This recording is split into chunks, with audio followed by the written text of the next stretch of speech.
Gear hobbing is considered a generating process and is the most commonly used method of producing teeth in gears of all sizes. There are both vertical and horizontal gear hobbing machines, based on the orientation of the workpiece during the process. Horizontal hobbing machines will be the focus of this video series, though vertical machines will also be presented when necessary. For better visibility of the machining process, coolant spray and falling metal chips will only be shown when being addressed. Gear hobbing depends on precisely coordinated continuous rotations and linear motion between the workpiece and the cutting tool called the hob or hobbing cutter.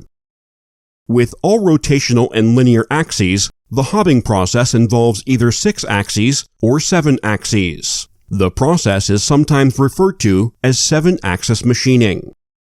Hobs are cylindrical in shape, have a spiral or helix to the teeth of the tool, and also have a series of flutes cut axially along the tool. The sides of the hob teeth are formed to create the involute flanks of the gear teeth.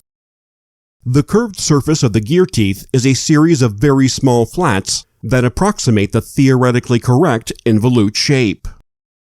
These flats can be seen on a finished gear and look like the scales on a fish. In the gear industry, these flats are known as Hob Scallops. A hob is a worm of rack-tooth form. The thread is straight-sided and of the pressure angle and pitch required. Gashes are cut across the face of the worm, forming sharp cutting edges. To create the correct number of teeth, assuming the hob has a single thread, the hob rotates 1 revolution for each required tooth.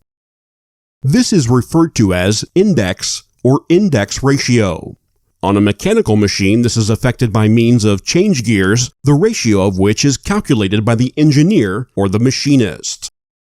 The hob speed itself is chosen according to the required cutting speed for the material of the gear blank and by the diameter of the hob.